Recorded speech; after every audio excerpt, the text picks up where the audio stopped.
मैं हूं विशाल और आप सुन रहे हैं रूहानी रातें। आज हम चलेंगे साउथ गोवा में। हम बात कर रहे हैं वेलसाओ गांव के पास स्थित उस जगह की जहां इतिहास की राख अब भी चल रही है। एक पुराना चर्च जो दिखने में भले शांत और पवित्र लगता हो, लेकिन उसके आसपास की मिट्टी अब भी 3 राजाओं के लहू से भीगी हुई है। नाम है थ्री किंग्स चर्च। यह चर्च गोवा के समुद्री किनारों से बहुत दूर नहीं है, पर जिस ऊंचाई पर यह बना है वहां तक पहुंचना जैसे किसी रास के करीब जाना हो।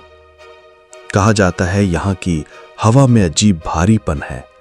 पेड़ नहीं हिलते, लेकिन पत्तों से सरसराहट आती है। सूरज छुपते ही यहां का तापमान गिर जाता है और गिरता है लोगों का साहस भी। लेकिन जो डर की नींव है वो सिर्फ हवाओं में नहीं है, वो उस कहानी में है जिसने इस चर्च की आत्मा को छीन लिया। सदियों पहले यहां 3 पुर्तगाली राजा राज करते थे। तीनों गोवा के अलग अलग हिस्सों पर अधिकार जमाना चाहते थे और सभी की नजर इस चर्च की ऊंचाई पर थी, क्योंकि ये जगह एक रणनीतिक स्थान थी जहां से पूरे इलाके पर निगरानी रखी जा सकती थी। तीनों राजा अपने अपने झंडे लेकर अपनी अपनी महत्वाकांक्षा के साथ एक दूसरे की आंखों में झांकते हुए चलते थे। और एक दिन उनमें से एक राजा, जो सबसे चालाक और महत्वाकांक्षी माना जाता था, जिसका नाम था राजा होल्गर, उसने बाकी 2 राजाओं को भोज के लिए आमंत्रित किया। वो भोज जो दोस्ती का प्रतीक होना चाहिए था, वो धोखे का आखिरी अध्याय बन गया। राजा होल्गर ने खाने में जहर मिलवा दिया। जैसे ही दोनों राजा भोजन के बाद जमीन पर गिर पड़े और तड़पने लगे, होल्गर की आंखों में वो सत्ता चमक रही थी जो अब पूरी की पूरी उसकी थी। लेकिन कहानी वहीं खत्म नहीं होती। गांव के लोगों को जैसे ही इस विश्वासघात की सच्चाई का पता चला, उनके भीतर खून खौल उठा। उन्होंने उस धोखेबाज राजा को महल से घसीटा और उसी चर्च की ऊंचाई से नीचे चट्टानों पर फेंक दिया।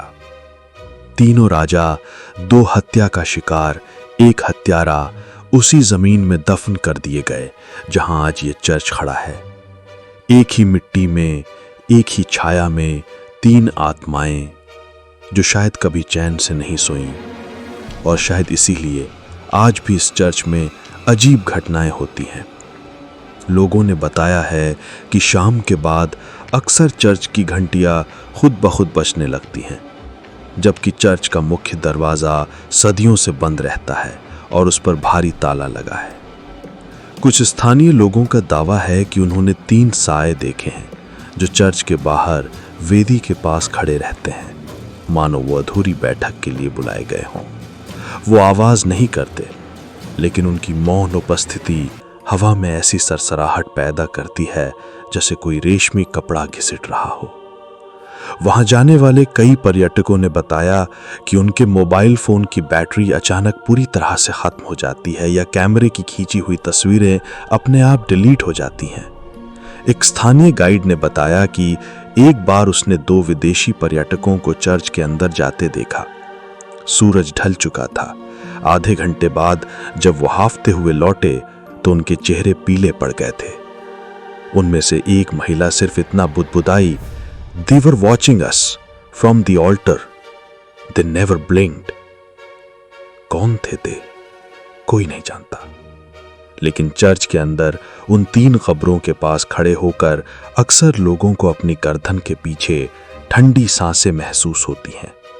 और वहां खड़े होने पर अजीब सी बेचैनी होती है, जैसे कोई आपके भीतर घुसकर आपके इरादों को पढ़ रहा हो, जैसे कोई आत्मा तुम्हें पहचान रही हो। कई लोग मानते हैं कि उन 3 राजाओं की आत्मा कभी मुक्त नहीं हो सकी। न हत्या करने वाला चैन से गया, न जिनका खून बहा वो सुकून से सो पाए। तीनों की कहानियां, तीनों के इरादे उस मिट्टी में हमेशा के लिए उलझ गए हैं। कभी कभी वहां के स्थानीय बच्चे बताते हैं कि रात को सफेद कपड़े में 3 आकृतियां दिखाई देती हैं जो चर्च के चारों ओर घूमती हैं। एक लंबी, थोड़ी छोटी और सबसे छोटी। तीनों चुप, लेकिन उनकी चाल से लगता है कि वो कुछ खोज रही हैं, शायद अपनी खोई हुई सत्ता या शायद इंसाफ। कुछ लोग कहते हैं कि अगर कोई इंसान वहां जाकर तीनों कब्रों पर मोमबत्तियां जलाए और राजा होलगर का नाम 3 बार दोहराए तो कुछ ही पलों में हवा पूरी तरह से रुक जाती है। और तभी चर्च की उस वीरान गुंबद से एक धीमी आवाज गूंजती है। कुछ समझ नहीं आता, लेकिन लगता है जैसे कोई पानी के अंदर से बोलने की कोशिश कर रहा हो। वैज्ञानिकों ने कई बार चर्च की जांच की, कहा कि यह सब मानसिक प्रभाव है, कलेक्टिव हैलुसिनेशन।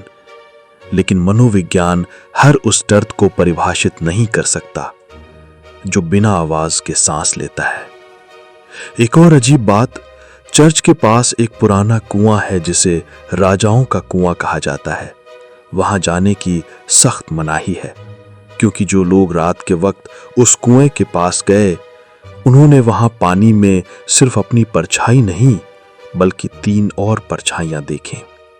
कभी तीनों परछाई एक साथ, कभी सिर्फ एक, जो पानी की सतह पर झुककर अंदर कुछ घोर रही होती है। कहा जाता है कभी कभी कोई परछाई उस कुएं से बाहर भी आ जाती है। वो हवा में नहीं दिखती, पर गीली मिट्टी पर उसके नंगे पैर के निशान रह जाते हैं, जो चर्च के दरवाजे तक जाकर गायब हो जाते हैं। और सबसे चौंकाने वाली बात, चर्च के पुजारियों ने खुद कई बार माना है कि सूरज ढलते ही वहां अकेले रहना मुमकिन नहीं। एक बार एक नया पादरी वहां तैनात हुआ। पहली रात को ही उसने चर्च के अंदर एक भारी पदचाप सुनी, जैसे कोई सैनिक बूट पहनकर संगमरमर के फर्श पर चल रहा हो। लेकिन जब उसने टॉर्च चलाकर देखा तो वहां कोई नहीं था। अगली सुबह वो पादरी गांव छोड़कर चला गया और कभी वापस नहीं आया। कहानी यहीं और गहरी होती है। कुछ साल पहले पैरानॉर्मल इन्वेस्टिगेटर्स की एक टीम ने विशेष अनुमति लेकर चर्च में रात बिताने का फैसला किया। वे अपने साथ ईएमएफ मीटर, थर्मल कैमरे और रिकॉर्डर ले गए। शुरू के कुछ घंटे सब शांत रहा, लेकिन आधी रात के ठीक बाद उनके सारे उपकरण एक साथ बंद हो गए। अचानक चर्च के उस हिस्से से जहां वेदी है, सड़े हुए खाने और पुरानी शराब की एक तेज गंध आने लगी, जैसे कोई सदियों पुराना भोज फिर से ताजा हो गया हो।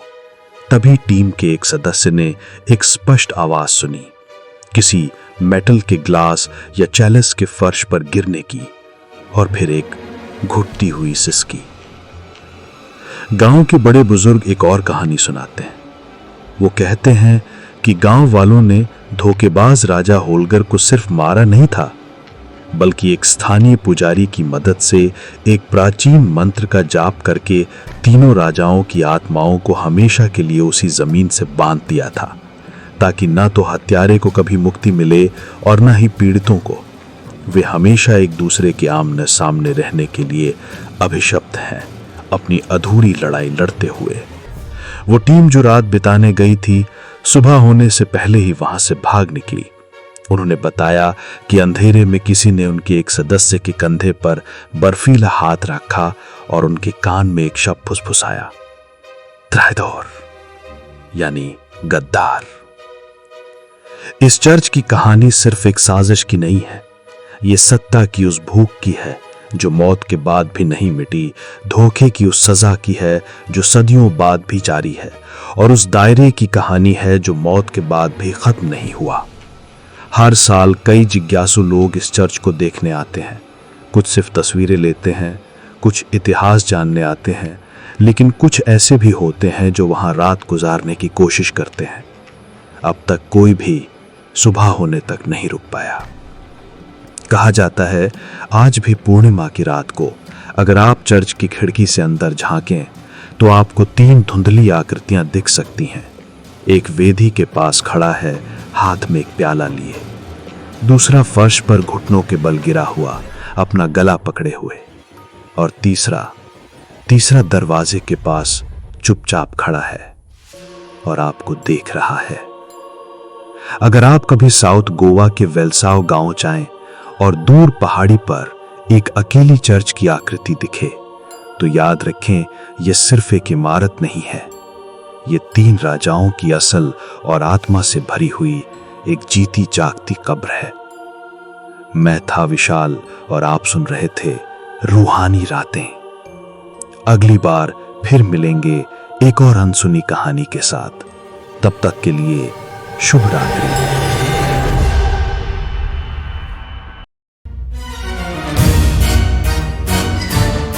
सुनने के लिए धन्यवाद। आप सुन रहे थे रूहानी रातें। सुनिए रूहानी रातें हर शुक्रवार और शनिवार YouTube पे।